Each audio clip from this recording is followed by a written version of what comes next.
Thank you very much for joining us when you're a little under the weather. I think you've got a bit of a cold. Well, I'm rebounding, Matt, but great to be with you. Good to see you all. It's great to have you here. I also want to make sure I welcome our audiences who are joining us on Twitter, WSJ.com, and YouTube. So we got a lot to get to. Let's start with Ukraine. The day started today with two explosions that happened deep in Russian territory, which is the latest indication that the Ukrainians seem capable of striking deep inside Russia. Can you tell us anything about what happened, and how do you feel about it from the American point of view when the Ukrainians do things like that? Well, Matt, I've obviously seen those reports. Mm-hmm. I don't have anything further to add to it, except this. Every single day, we are seeing explosions across the entirety of Ukraine as Russia tries to take out its energy infrastructure. That's the current reality in Ukraine.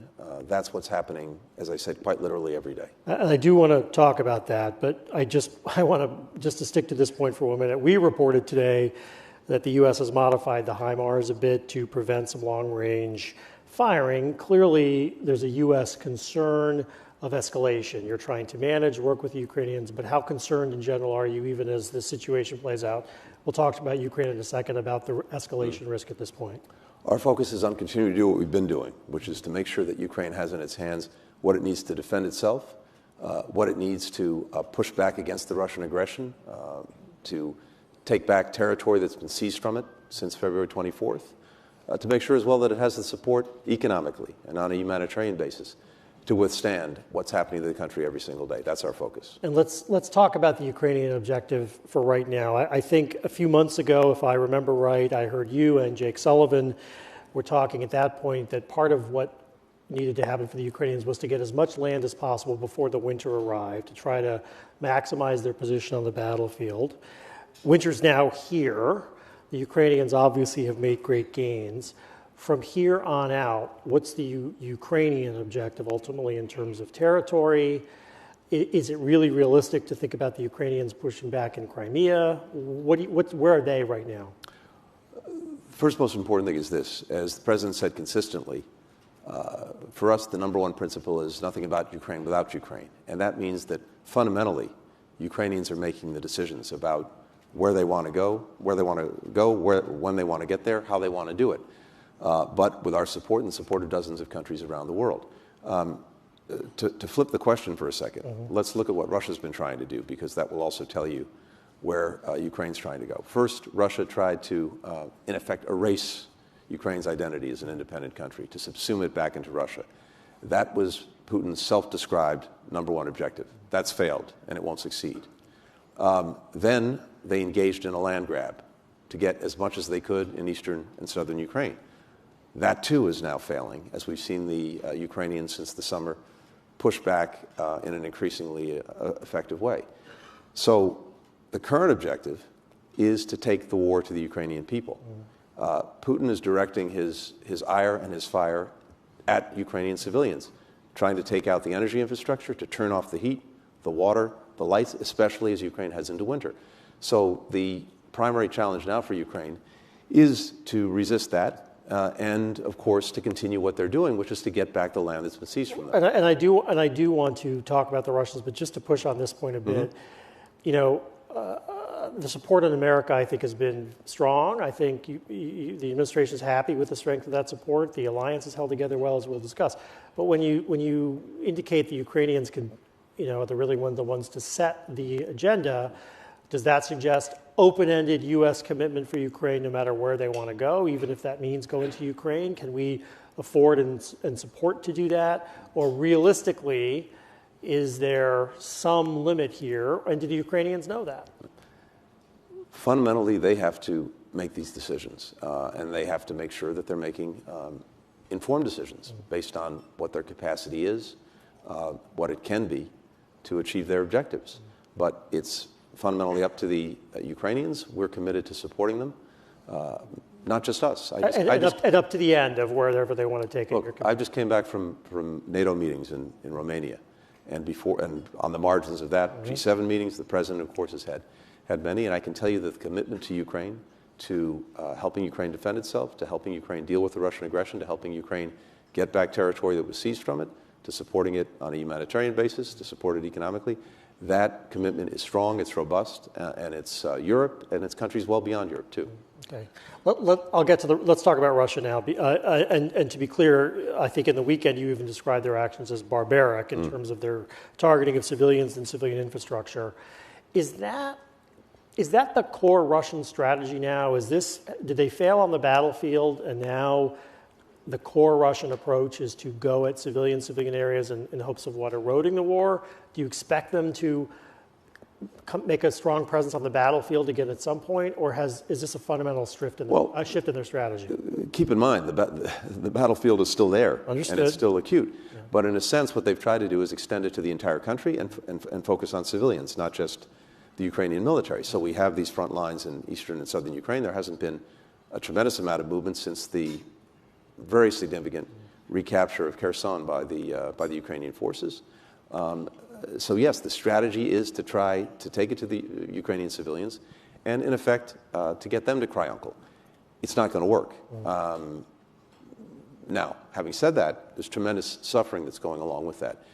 And when you're seeing, again, as you're heading into winter, Jens Stoltenberg, the Secretary General of NATO, called this the weaponization of winter.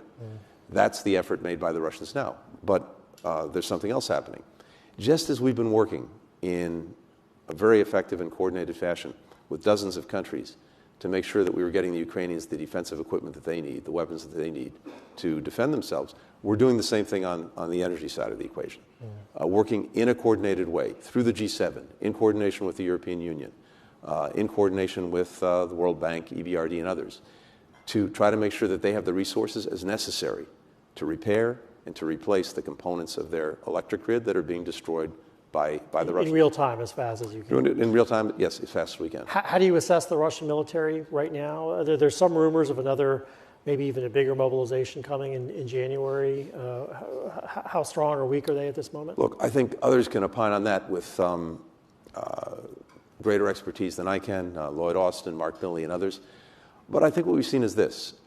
We've seen a massive mobilization this summer, 300,000. Not all of that has actually been fully mobilized, probably about a third.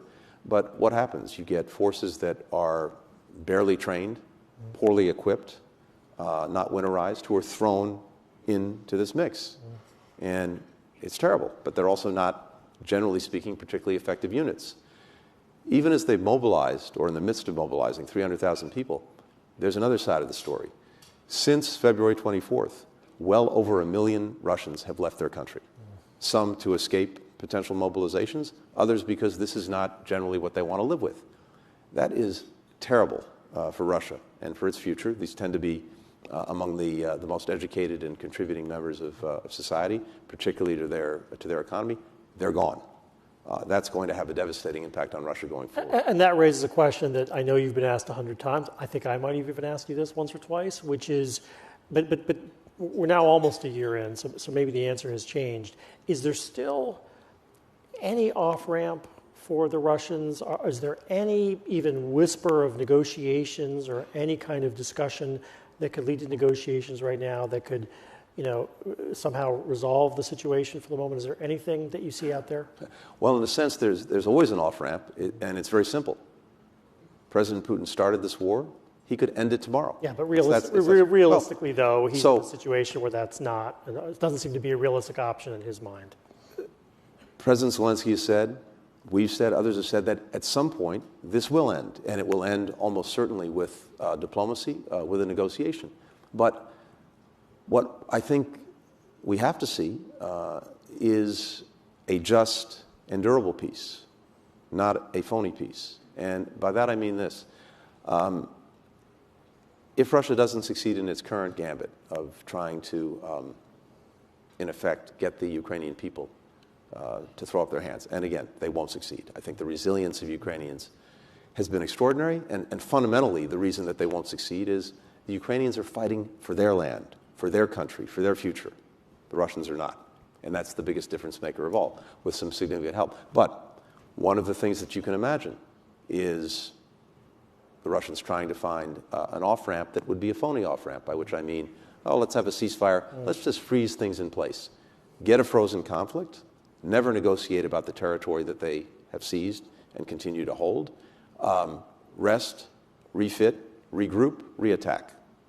I think it's important. So you're not you're saying that's not something the U.S. could really support. I think in Korea you had a ceasefire in a sense. You never really, Again, fundamentally, this is up to the Ukrainians. But I think, and you've heard President Zelensky put forward a 10-point proposal for how this can move forward. And Zelensky himself has said diplomacy negotiations will be at the end of this. What's happened as he was saying that? He put this before the G20 just a few weeks ago. As he was saying that, Putin doubled and tripled down on what he was doing in Ukraine. So the point is this. Unless and until Russia demonstrates that it's interested in meaningful diplomacy, it can't go anywhere. If and when it does, we'll be the first to be ready to help out. When we talk about barbaric acts, when you talk about the Russians attacking the civilians and use quite strong words about it, there's a lot of things that have been said that are sort of a predicate for war crimes here. So at the end of whenever that resolution moment comes, how do we deal with all these acts, all these things that the administration and the Ukrainians say are atrocities, and how can the world possibly manage that? Look, it's very important that there be accountability for what's happened. What's happening right now is that in a variety of ways, the information, the evidence is being collected for war crimes. The Ukrainians are doing it themselves. Are heading toward indictments, heading toward something. Look, I don't want to prejudge where this is going, but it's important that this information be collected.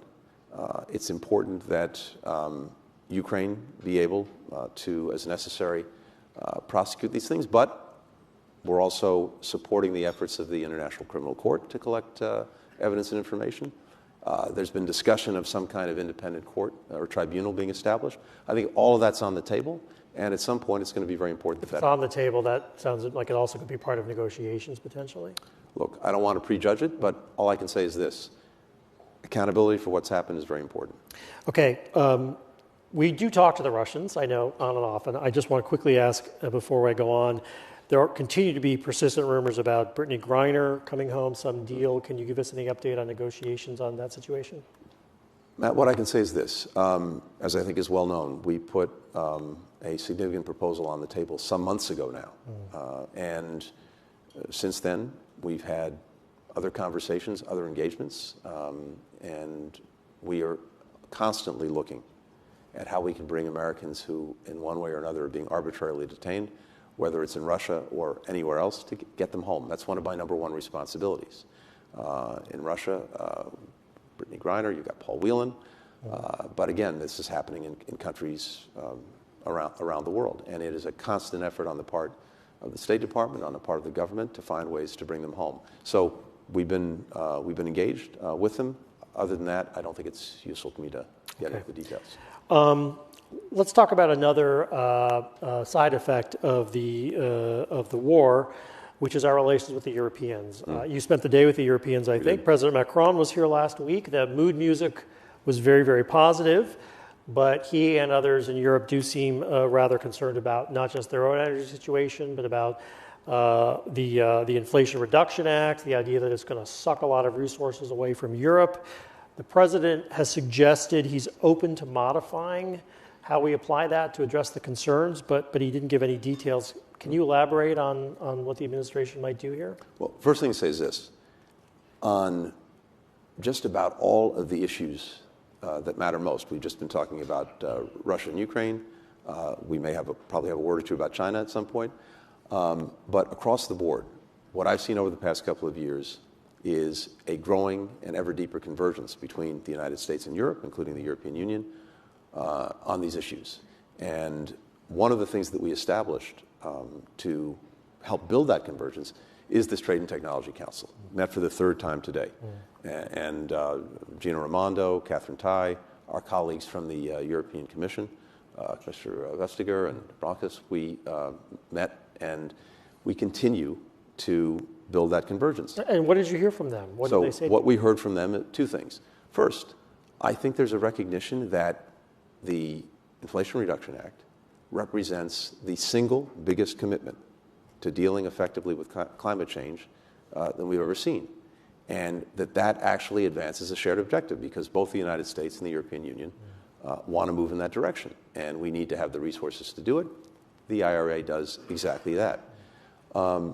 Second, I think a recognition that there are immense benefits flowing from it for everyone, whatever side of the Atlantic you're on. Having said that, we know that the Europeans have concerns about specific aspects of the IRA. Those concerns were raised when it first became law. We almost immediately established a task force between the United States and the European Union to work through those concerns. When President Macron was here, he and President Biden discussed them. And what the president said was this: we will work to address, through this task force, the concerns that you have, to see where we can do things that will effectively address them. The conversation we had today, among other things, touched on the electric vehicle tax credit. It touched on the commercial vehicle tax credit. It touched on how we can work better together on critical minerals. And I'm confident, based on those conversations and based on the work of the task force, that we will be able, and relatively quickly, get to a place that addresses some of these concerns. And share some thoughts on modifications and where you'll go. That's coming in. Look, I don't want to, and I don't want to get ahead of those conversations, but those conversations are active, and we're committed to working on it. Okay, you ruined my surprise on China, but let's talk a little bit about China. I can't tell if the COVID protests have died down entirely. I don't know if you have a view, but in general, what do these protests tell the White House about Xi Jinping's popularity at home right now? What did you learn from them? Look, it's hard for us, and in a sense not appropriate for us to opine on what's going on internally in China, other than to say this.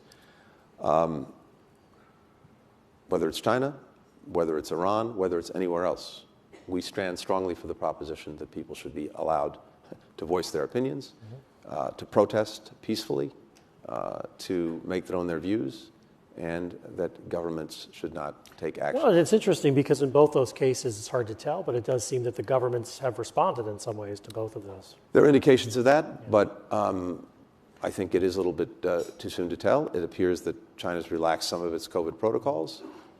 And on the Iranian side of the equation, there have been reports of the disbandment of the morality police, although we've seen contrary reports. But the other thing I'll say is this about China. We want China to get COVID right. It's profoundly in our interest that that happen. It's in the interests of the Chinese people, first and foremost, but it's also in the interests of people around the world. So we want them to succeed.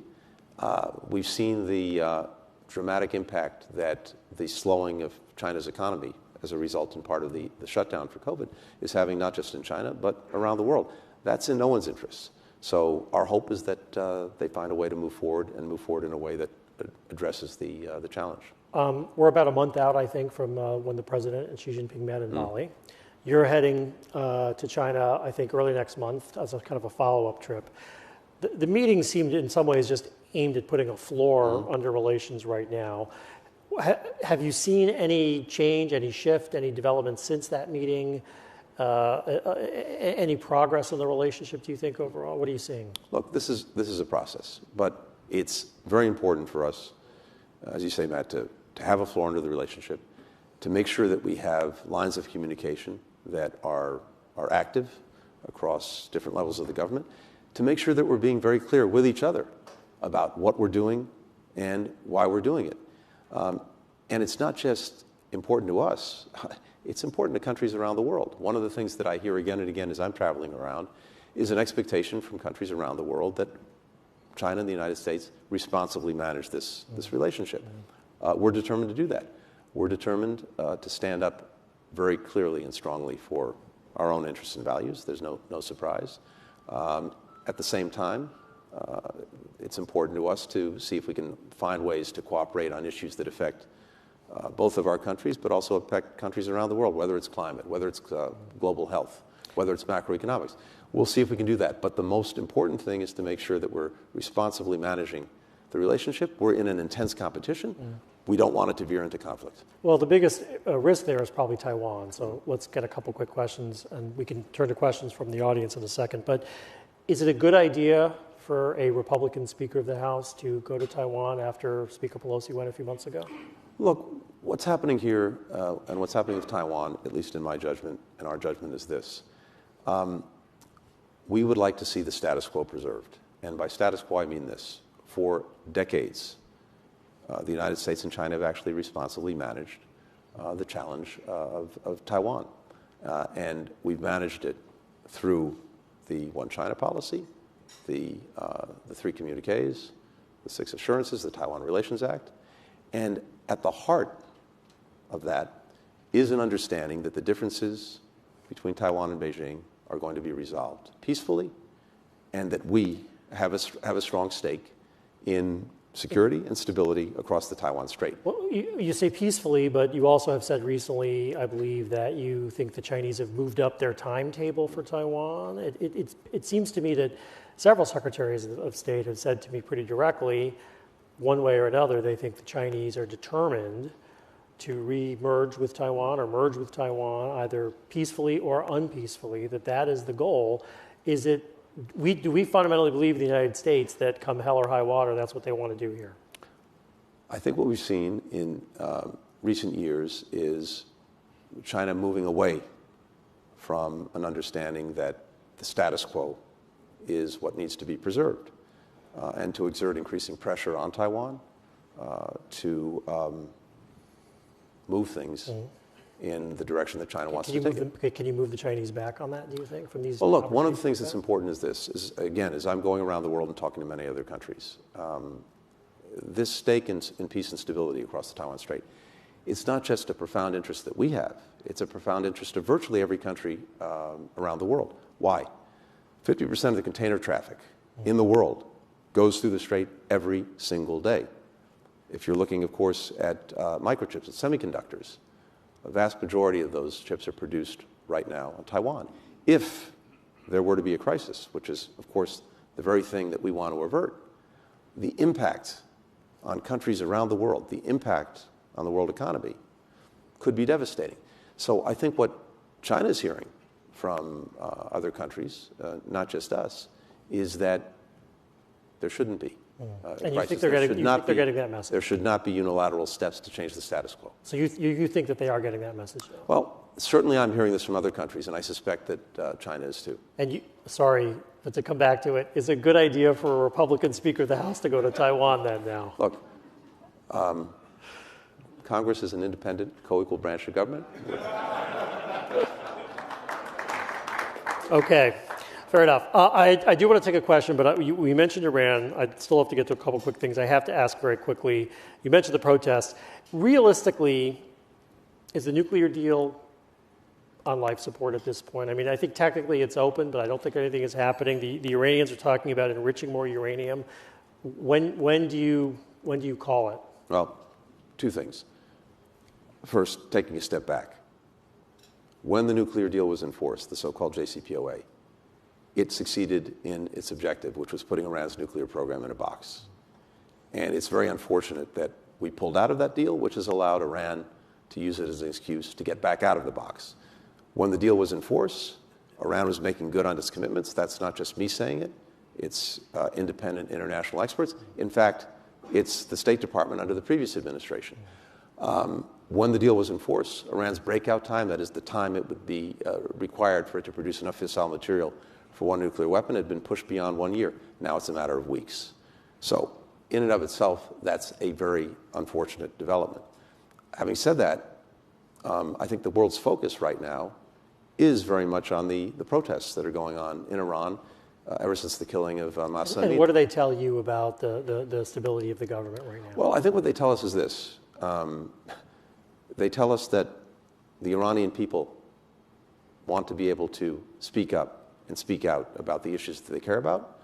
They tell us that the regime is afraid to let that happen and is repressing their efforts to do just that, to be able to say where they want the country to go, to be able to say what they want to wear. And that, to me, is a sign of weakness, not strength. Having said that, I'm not going to make any predictions about where this goes. You know, we haven't had diplomatic relations with Iran for a long time. Yeah. Our own visibility and understanding of the country, the society, is, as a result, less than it might be.